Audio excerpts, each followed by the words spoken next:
Hello everyone, Sai sir. आज जो हम लोग का टॉपिक है वो ट्रिग्नोमेट्री फंक्शन के आगे जो नेक्स्ट एक्सरसाइज है हमारी 3.2, तो हम लोग उसको देखेंगे। ठीक है, लेकिन आपको करना क्या है, अभी इसमें कुछ बेसिक्स हैं, कंसेप्ट है, उसको हमको देखना है और उसके बाद फर्दर हम लोग उसको प्रोसीड करेंगे। ओके, तो आपको यहाँ पे जो बेसिक जो आपको स्टार्ट होता है यहाँ पे जो 3.2 का है ना, तो उसके अंदर आपके 2-4 चीज़ें हैं, उसको देखना है। जैसे हम आपको बता देते हैं, और ये जितनी भी चीज़ हम लिखवाते हैं स्टार्टिंग में, ये आपको एक कंसेप्ट पेज में लिखना है। स्टार्टिंग जैसे ही आपका चैप्टर स्टार्ट होगा, आपको 2 पेज ऐसे बनाने हैं जिसके अंदर आपको कंसेप्ट पेज लिखना है। ठीक है, कि उससे आपको पता चल जाएगा कि इस चैप्टर में है क्या। ठीक है, और हो सके तो उसके साथ एक छोटा सा क्वेश्चन जो भी हम बताएं उसको वहाँ पे आप एड ऑन कर लीजिएगा। ठीक है, चलिए हम लोग आगे बढ़ते हैं। पहली चीज़ जो इसके अंदर जो है वो आपको देखना पड़ेगा कि साइन कन्वेंशन क्या होता है इसके अंदर। ठीक है, जो हमारे ट्रिग्नोमेट्रिक रेशियोज होते हैं, टी रेशियोज का कन्वेंशन।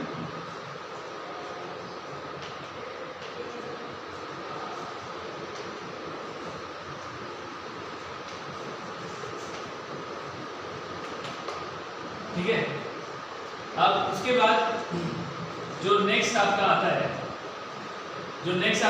उसके बाद आपको उसमें देखना पड़ेगा कि उसकी जो टेबल्स बनती है एंगल्स के फॉर्म में। ठीक है, वो कैसे बनती है, कैसे हम उसको याद कर सकते हैं। ठीक है, फिर उसके बाद आपकी कुछ एक्सरसाइज है, उसके हम लोग क्वेश्चन देखते हैं। ठीक है, तो चलिए हम लोग देखते हैं जल्दी से एक्सरसाइज।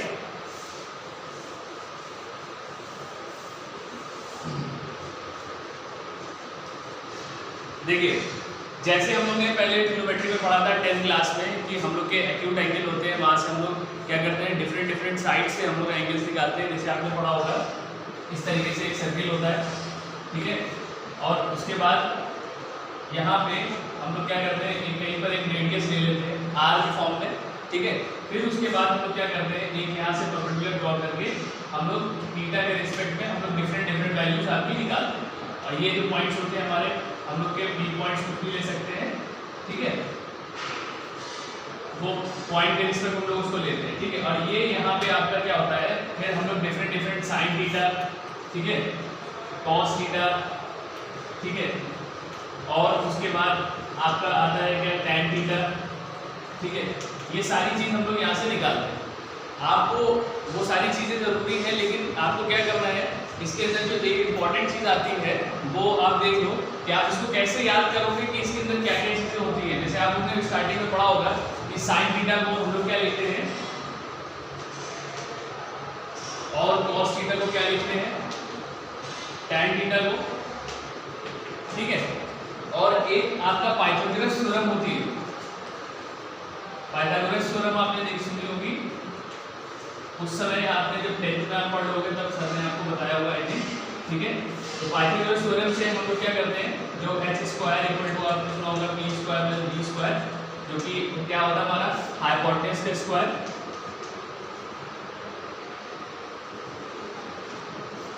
हाइपोटेन्यूज का स्क्वायर हो जाता है, h stand for hypotenuse and perpendicular.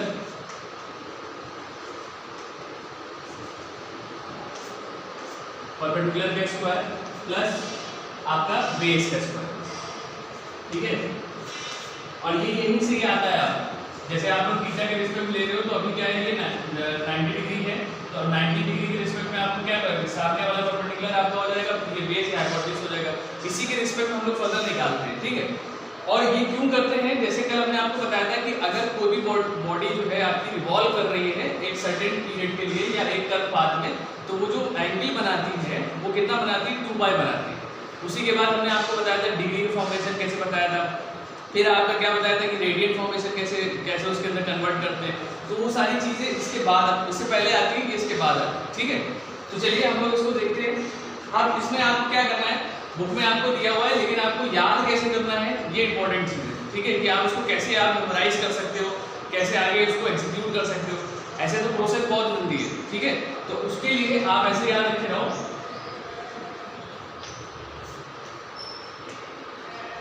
एक छोटी सी कह लो ट्रिक है, या आप कैसे याद करने का एक तरीका है। ठीक है, तो हम लोग इसको क्या बोलते हैं, P stand for Pandit, B for Badri, Pandit Badri Prasad हर हर बोले। ठीक है, अगेन पंडित बद्री प्रसाद हर हर बोले। अब सोचोगे सर ये क्या बता रहे हैं, ये कुछ नहीं है, बस ये क्या है, ये परपेंडिकुलर है, ये बेस है, और फिर ये परपेंडिकुलर फिर हाइपोटेनस, हाइपोटेनस फिर बेस। तो ये जो p अपॉन x जो है हमारा, इसको हम लोग बोलते हैं क्या, साइन। ठीक है, और ये b अपॉन x जो है वो आपका होता है cos, और ये p अपॉन b जो है ये आपका tan का फॉर्मेशन बन जाता है। इसी का रेसिप्रोकल, रेसिप्रोकल मतलब इसका जस्ट उल्टा, मतलब जो आपका डिनोमिनेटर है वो आपका क्या बन जाए, वो चेंज होकर न्यूमरेटर बन जाए। ठीक है, और उसी तरीके से आपका जो न्यूमरेटर है वो चेंज होकर आपका डिनोमिनेटर बन जाए, तो वो रेसिप्रोकल का केस होता है। ठीक है, 1 अपॉन समथिंग।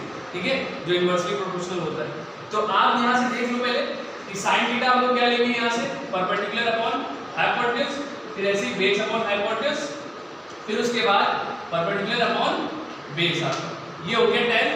अब साइन जो होता है, साइन का रेसिप्रोकल क्या होता है, साइन का रेसिप्रोकल आप याद रखे रहना, जो साइन का रेसिप्रोकल होता है sine theta equal to 1 upon में आपका होता है कोसेक थीटा।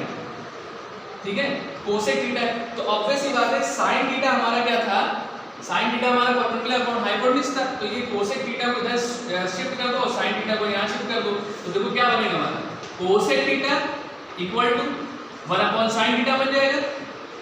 और जब 1 अपॉन साइन थीटा बन जाएगा तो इसका मतलब क्या है, p अपॉन h हो जाएगा। अब ये क्या होगा, ये मूव करके ऊपर चला जाएगा, तो ये क्या बन जाएगा हमारा, h अपॉन p। क्लियर है बात, ऐसे ही सारे आपके उल्टे हो जाएंगे, मतलब रेसिप्रोकल हो जाएंगे। क्लियर है बात। तो चलिए इसको देखते हैं, ये हो जाएगा कोसेक थीटा, इसी तरीके से ये वाला आपका कॉस थीटा, और ये आपका जो हो जाएगा सेक थीटा, और ये आपका हो जाएगा कॉट थीटा। ठीक है, और आप इसको ऐसे भी लिख सकते हैं कि ये आपका 1 अपॉन कॉट थीटा होता है। ठीक है, और ये आपका 1 अपॉन सेक थीटा होता है, और ये आपका 1 अपॉन कोसेक थीटा। ठीक है, तो pause the video to note it down this things. हाँ, अब आपका जो टॉपिक आता है वो आता है साइन ऑफ टी फंक्शंस। ठीक है,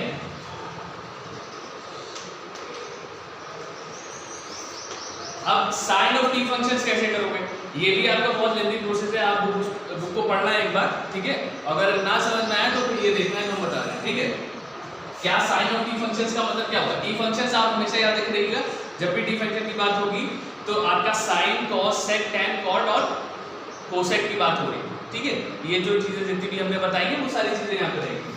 अब साइन ऑफ टी फंक्शंस को आप याद कैसे करोगे कि हमारा साइन कहाँ पे क्या क्या होता है। ठीक है, तो उसके लिए भी आप ऐसे देख लो, बुक में आपको एक टेबल दी हुई है बहुत बड़ी सी।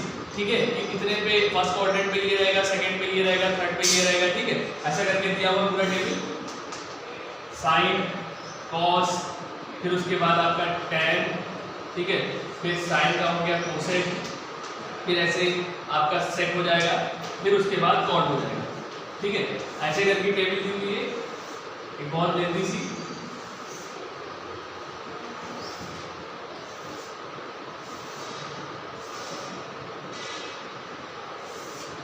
ठीक है, फिर यहाँ पे first quadrant, second quadrant, third quadrant, fourth quadrant, ये आपके क्वाड्रेंट दिए हुए, तो क्वाड्रेंट आपको देखना पड़ेगा, फिर आपको यहाँ पे लिखना पड़ेगा। तो ये याद इजीली नहीं होती है, तो जब इजीली याद नहीं होती तो फिर उसके लिए कोई एक ऐसी चीज हमको देखनी है जो हमको फौरन हम ग्रास्प कर पाए उसको। ठीक है, तो उसके लिए आप फिर इससे यहाँ पे देखिए, जैसे एक समझ लीजिए कि आपका एक ये है 0 डिग्री है ना, यहाँ पे आपका आएगा 90 डिग्री।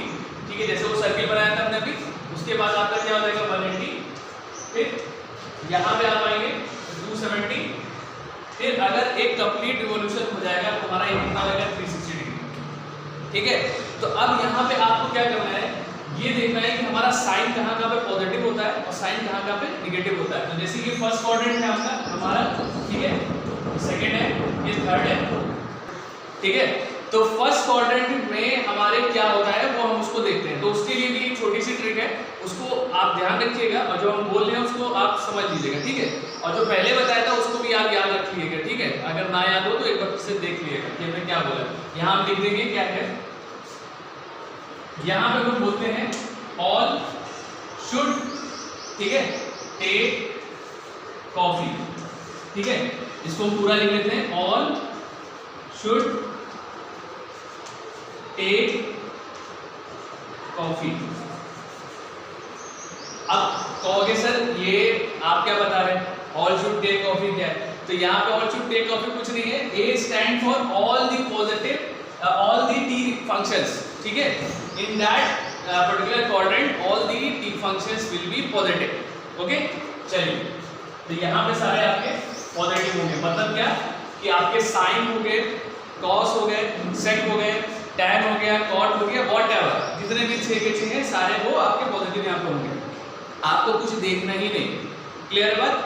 अब उसके बाद S स्टैंड फॉर क्या, साइन एंड इट्स रेसिप्रोकल, ठीक है, फिर से ध्यान सुनिएगा, साइन एंड इट्स रेसिप्रोकल, मतलब उसका रेसिप्रोकल, जो रेसिप्रोकल हमने लिखवाया था, साइन का क्या होता है आपका कोसेक होता है। तो यहाँ पे सिर्फ ये दोनों चीज जो होंगी पॉजिटिव होंगी, एक्सेप्ट दीज, ठीक है, इनके अलावा जितनी भी चीजें आपके पास है वो सारे आपके निगेटिव होंगे, कहाँ पे 90 टू 180 डिग्री में, ठीक है, तो सिर्फ साइन और आपका कोसेक आपका पॉजिटिव रहेगा, ठीक है। अब आप ये तो समझ ही गए होंगे, इसको बताने की जरूरत नहीं, T फॉर क्या होगा, क्या होगा भाई, T for tan, good, tan हो जाएगा, फिर उसके बाद इसी के साथ देखो दोनों में T आता है तो कॉट हो जाएगा, तो ये दोनों पॉजिटिव होंगे यहाँ पे, और उसके बाद यहाँ पे आपका last and final that is cos, ठीक है, कॉस होगा। कुछ बच्चे क्या करते हैं कोसेक समझ लेते हैं, कोसेक नहीं होता, कोसेक यहीं पर है, कॉस इज डिफरेंट और कोसेक इज डिफरेंट, ठीक है, तो यहाँ पे आप इसको याद रखिएगा, ये कॉस और सेक यहाँ पे आपके पॉजिटिव होंगे। अब याद हो गया आसानी से, समझ में आ गया? तो अब ये सारी चीजें आपको यहाँ पे लिखनी है, अब देखो कितनी आसानी से आप लिख लोगे, ठीक है। अब देखा आपने कि यहाँ पे ऑल में ए फॉर ऑल था, ऑल में मतलब सारे हो गए, तो ऑल में जितने भी हैं सब पॉजिटिव है, तो इसका मतलब क्या, sine cos tan cosec cot first quadrant में आपके पॉजिटिव आ जाएंगे, हो गया इजी, ठीक है। अब उसके बाद सेकंड क्वाड्रेंट की बात करेंगे, तो सेकंड क्वाड्रेंट देखो साइन और कोसेक सिर्फ पॉजिटिव है, तो देखो यहाँ पे साइन पॉजिटिव और कोसेक यहाँ पे आपका, तो ये इसके कॉलम में पॉजिटिव, तो बाकी सारे कहाँ जाएंगे, सब नेगेटिव हो जाएंगे ना भाई। चलो इसको लिख लेते हैं, ठीक। अब उसके बाद नेक्स्ट आता है आपका थर्ड में देखिए क्या है, टैन और कॉट पॉजिटिव है, तो टैन यहाँ पर है, यहाँ पे देखो थर्ड में टैन आपका पॉजिटिव हो गया, यहाँ लिख लो, और कॉट हमारा पॉजिटिव है, यहाँ लिख लो, बाकी सारा आपका नेगेटिव हो गया, समझ रहे हो भाई। चलो फिर आगे बढ़ते हैं, ये लास्ट वाला आपका आता है, लास्ट जो है कॉस और सेक, ठीक है, तो कॉस और सेक की बात करेंगे तो उसमें क्या है आपका, वो पॉजिटिव है, ठीक है, तो इसको भी हम लोग यहाँ पे लिख लेते हैं, तो ये देखिए पॉजिटिव हो गया और सेक भी आपका पॉजिटिव हो गया, बाकी सारे आपके क्या हो जाएंगे, नेगेटिव हो गया टेबल। अभी आप इसको याद रखते बड़ी प्रॉब्लम होती है, अब आपके पास एक ऐसी चीज है जिसको आप याद कर सकते हो बहुत आसानी से, जिसको हम लोग बोलते हैं ऑल शुड टेक कॉफी, ठीक है, आप इसको नोट करिएगा, all should take coffee, ASTC, ठीक है, अब इसको ऐसे लिख लीजिएगा एंटी क्लॉकवाइज, ठीक है। Now pause the video to note it down. हाँ, नाउ हम लोग एक टेबल होती है, आपने देखा होगा, तो उसको हम लोग कैसे एग्जीक्यूट करते हैं, ठीक है, वो कहाँ से बनती है आपकी, तो हम लोग इसको देखेंगे, एक ये कहीं से नहीं है, ये आपके हाथ में, ठीक है, ये आपके हाथ से ये टेबल बन के आती है। टेबल कौन सी है वो हम पहले बना देते हैं, आपको समझ में आ जाएगा कि हम किसकी बात कर, ये जैसे साइन ऐसे करके दिया हुआ है, कॉस दिया हुआ है, टैन दिया हुआ है, ठीक है, और यहाँ पे आपके कुछ एंगल्स दिए रहेंगे, 0 डिग्री, 30 डिग्री, फिर उसके बाद 45 डिग्री, फिर आपकी 60, फिर आपके 90 डिग्री, ठीक है। अब यहाँ पे डिफरेंट वैल्यूज होती हैं इसकी, तो कई बार टीचर क्या बोलते हैं कि आप पहले साइन की याद कर लो, उसके बाद उसको कॉस में आप फिर उसको चेंज कर लो या उसको रिवर्स कर लो, फिर वो उसके बाद टैन को आप क्या करो, टैन का फॉर्मूला लगा दो, साइन अपॉन कॉस कर लो, तो वो भी एक चीज़ है, अगर आपको वो बेस्ट लगे आप वो कर सकते हो, ठीक है। लेकिन मेन बात ये आती है कि ये आता कहाँ से, तो ये जो वैल्यूज हैं वो आपके हाथ में ही है, ठीक है। अब पूछो, अब सोच लो कैसे सर, हाथ में कैसे, जैसे ये फिंगर्स है, ऊपर वाले ने आपको दिया हुआ मैथमेटिक्स आपके हाथ में ही पहले से, ठीक है। तो अब देखो यहाँ पे क्या है, ये आपकी यहाँ पे देखो किस तरीके से कुछ फॉर्मेशन दिख रहा है, ठीक है, तो ये आपका हो गया 90 डिग्री, ठीक है, जो कि यहाँ पे दिया हुआ है, ये हमारा थंब हो गया, फिर उसके बाद ये लास्ट वाली फिंगर हो गई, फिर उसके बाद ये 60 हो गया, ये 45 हो गया, 30 डिग्री हो गया। क्लियर है बात? तो अब आपको देखना क्या है कि ये जो वैल्यूज होती हैं ये कहाँ से आती है, ठीक है। तो यहाँ पे हमने जो डायग्राम बना के रखा हुआ है इसको आप देखिएगा। अगर आप साइन की बात कर रहे हैं तो साइन में ये 0 डिग्री है ना नीचे, इसके नीचे अगर हम लोग ऐसे देख रहे हैं साइन, ठीक है, क्लॉकवाइज डायरेक्शन, तो ये जो वाली उंगली है इसके जस्ट नीचे फिंगर के नीचे कोई आपको फिंगर दिख रही है?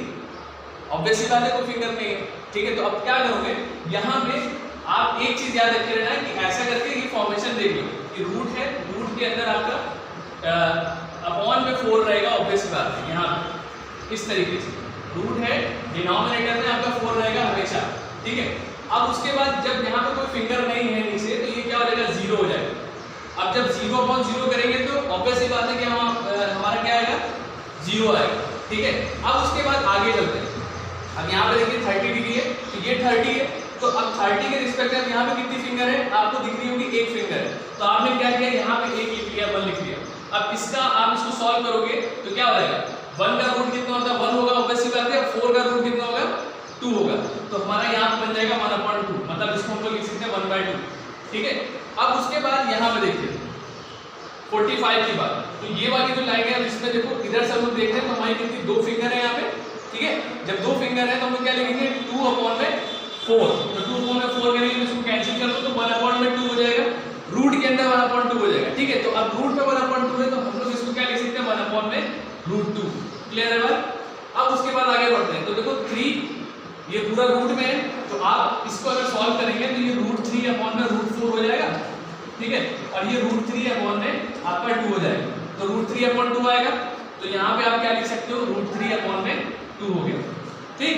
उसी तरीके से ये वाला 4/4 है, तो ये 1 हो जाएगा, तो 1 का रूट कितना होता है, ऑब्वियसली बात है 1 होगा, ठीक है। इसी तरीके से आता है ऊपर वाले में, आपको मैथमेटिक्स आपके हाथ में दी हुई है, आप it's totally up to you that what you have to solve and what you have to proceed, ठीक है। नेक्स्ट, अब इसको कॉस को आप देखना है कि कॉस कैसे आपका बनेगा। तो अब चाहे आप कोशिश करो, चाहे आप इसको जो है रिवर्स कर लो, मतलब उल्टा कर लो, तो ये 1 यहाँ लिख दो, है ना, √3/2 यहाँ कर लो, और ये 1/√2 यहाँ कर लो, ये वाली वैल्यू 1/2 इधर और 0 यहाँ पे इधर कर लो। अब आती है tan की बात, तो tan कहाँ से लेके आओगे, tan क्या होता है, अभी आपको बताया था स्टार्टिंग में, tan थीटा जो होता है हमारा, अगर कोई भी थीटा है या कुछ भी है तो हम लोग sin θ/cos θ लेते हैं, ठीक है। मतलब क्या होगा, ये दोनों की वैल्यूज जो होंगी हर एक एंगल्स पे डिवाइड हो जाएंगे। तो 0 डिग्री पे क्या हो जाएगा हमारा 0/1, तो 0 से कुछ भी डिवाइड होता है इट विल गिव व्हाट, 0 ही तो देगा, समझ रहे हो बात? तो ये 0 हो जाएगा, क्लियर। अब उसके बाद यहाँ 1/2 √3/2 करोगे तो 2 कैंसिल हो जाएगा, हमको क्या मिलेगा 1/√3। ऐसे ही √2 कैंसिल करोगे तो 1/1 मिलेगा, तो 1/1 मतलब क्या हो जाएगा 1। फिर उसके बाद 2 कैंसिल हो जाएगा, हमको क्या मिलेगा √3। अब क्या हो जाएगा 1/0 है, 1/0 याद रखे रहिएगा, ये एक्सेप्शनल केस होता है जिसको हम लोग बोलते हैं अनडिफाइंड। अनडिफाइंड मतलब जो कि अभी तक के डिफाइंड नहीं हुआ, तो हम लोग यहाँ पे अनडिफाइंड लिखते हैं। और एक चीज और इसमें सिंबल एक हम लोग डिनोट करते हैं जिसको हम लोग बोलते हैं इंफिनिटी से, ठीक है। ये कोई वैल्यू नहीं है, ठीक है, जो चीज अनडिफाइंड है उसको उन्होंने दे दिया गया है इंफिनिटी, ठीक है। तो इंफिनिटी का सिंबल भी कई बार हम लोग यहाँ पे लिखते हैं, क्लियर है बात? तो ये टेबल आपको आई थिंक याद हो गई होगी, और अगर नहीं याद हुई है तो आप ये फॉर्मेशन याद रख लीजिएगा, ठीक है, और एक बार फिर से इसको देखिएगा, ठीक है। तो थैंक यू एवरीवन। अब जो है आपका इससे रिलेटेड एक क्वेश्चन है वो आप कर लीजिएगा, फिर उसके बाद जो है ये एक्सरसाइज आपकी कंप्लीट हो जाएगी, ठीक है। ओके।